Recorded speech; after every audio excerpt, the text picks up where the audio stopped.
Hello guys, welcome back. And आज की video में मैं आपसे बात करने वाला हूँ ईटीएफ्स के बारे में। ईटीएफ्स यानी कि एक्सचेंज ट्रेडेड फंड्स। आज हम ईटीएफ्स के बारे में हर चीज़ जानने वाले हैं। क्या इसके पॉजिटिव्स हैं, क्या इसके नेगेटिव्स हैं, क्यों ये आजकल इतना ज़्यादा पॉपुलर होता जा रहा है, क्या रीज़न है कि हर कोई आजकल ईटीएफ्स के बारे में ही बात कर रहा है, क्या ये एक अच्छी स्ट्रैटेजी है ईटीएफ्स में इन्वेस्ट करना शेयर्स को छोड़ करके। तो आज की वीडियो में हम ये सब कुछ ईटीएफ्स के बारे में डिस्कस करने वाले हैं। अगर आज की वीडियो से पहले आपको ईटीएफ्स के बारे में कुछ भी नहीं पता था, कोई ज्ञान नहीं था ईटीएफ्स के बारे में, तो आज की वीडियो के बाद आपको हर चीज़ पता होगी ईटीएफ्स के बारे में। So guys, let's get started. सबसे पहले स्टार्ट करते हैं सबसे बेसिक चीज़ से। ईटीएफ्स का मतलब क्या है? ईटीएफ्स का मतलब है एक्सचेंज ट्रेडेड फंड्स। नाम से ही हमें पता लग रहा है ये एक ऐसे फंड्स होते हैं जो एक्सचेंज पे ट्रेड किए जाते हैं। एक्सचेंज यानी कि एनएससी बीएससी पे ट्रेड किए जाते हैं। ये बिल्कुल शेयर्स की तरह ही ट्रेड होते हैं। इसके लिए आपको अपना एक डीमैट अकाउंट भी चाहिए होता है। जैसे आप शेयर्स को परचेज करते हैं एनएससी या बीएससी पे, उसके लिए आपको डीमैट अकाउंट भी चाहिए होता है। सेम इधर भी ये सब चीज़ें लागू होती हैं। तो जैसे कि मैं बात कर रहा हूँ कि ये शेयर्स की तरह ही खरीदे या बेचे जाते हैं, चाहे वो रिलायंस हो, चाहे अदानी ग्रुप हो, चाहे टाटा, कोई भी शेयर आप जैसे भी खरीदते हो, आप बिल्कुल वैसे ही ईटीएफ्स को खरीद सकते हैं। आप कोई भी अपने ब्रोकर के पास जाएं, वहाँ पर लिखें ईटीएफ्स, तो आपको सामने काफ़ी सारी एक लाइन आ जाएगी ईटीएफ्स की, और आप वहाँ से परचेज कर सकते हैं ईटीएफ्स को।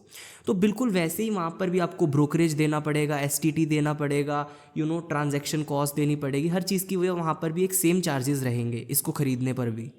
एंड इन द वर्ल्ड जो भी 99% ईटीएफ्स ट्रेड होते हैं, ये इंडेक्स फंड होते हैं या पैसिव फंड होते हैं। ये वो फंड्स नहीं होते जो एक्टिवली, जैसे कोई मैनेजर इन्वेस्ट कर रहा है आपकी ओर से, एक्टिवली शेयर्स को ट्रैक कर रहा है और वो चीज़ें कर रहा है। बिल्कुल ऐसा नहीं होता है।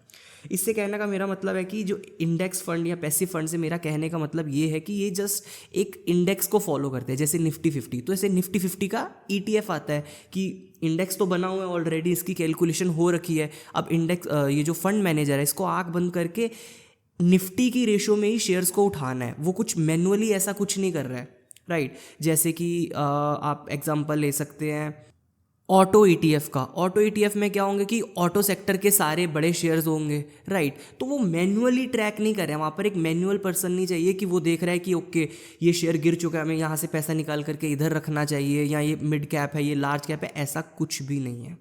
यहाँ पर जो फंड मैनेजर की रिक्वायरमेंट है वो बहुत ही निग्लिजिबल होती है, बहुत ही कम होती है। इसी चक्कर में ना ये कोई कॉस्ट एडिशनल नहीं जोड़ते हैं।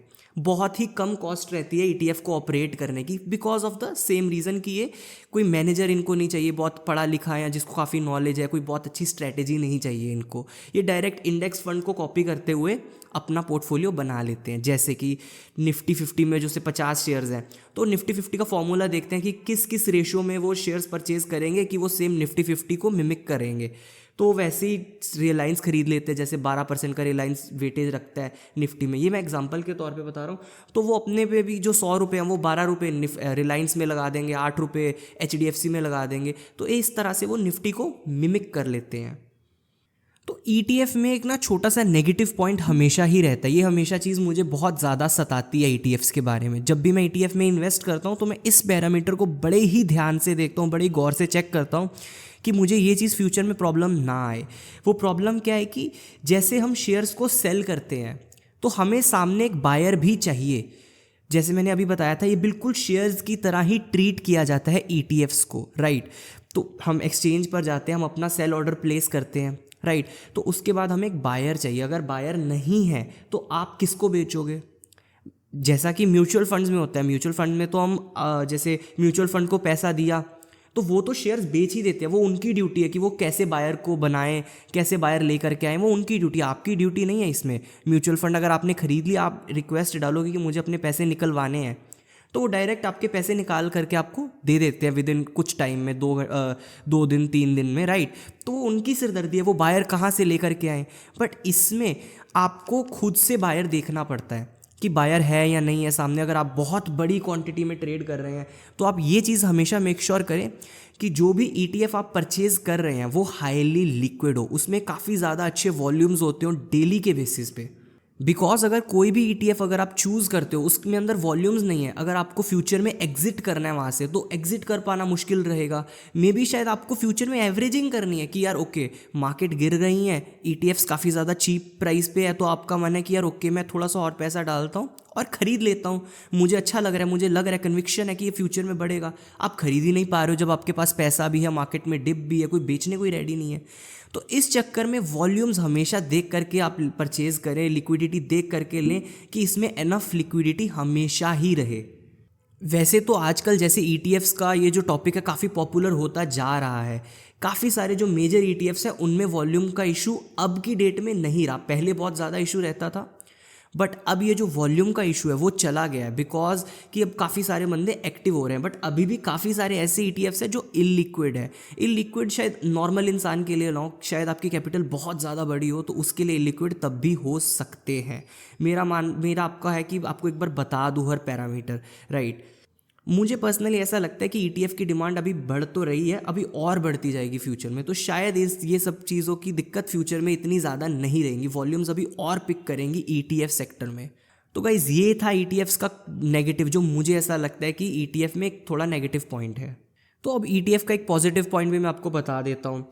क्या होता है कि अगर आप कोई भी एक्टिव म्यूचुअल फंड को ज्वाइन करते हो जहाँ पर वहाँ पर एक मैनेजर रहता है कि वो एक्टिवली हर चीज़ की आपकी पोजीशन मैनेज करता है कि ओके कंपनीज़ में ये वैल्यूएशन अच्छा है, ये ओवर वैल्यूड हो गया, इसको बेच दो, इसको ऐसे कर लो, एक मैनेजर जहाँ पर लगता है, जहाँ पर वो काफ़ी ज़्यादा काम करता है, काफ़ी ज़्यादा वर्क करता है, तो वहाँ पर क्या रहता है इन म्यूचुअल फंड्स में ना कॉस्ट थोड़ा हायर रहता है।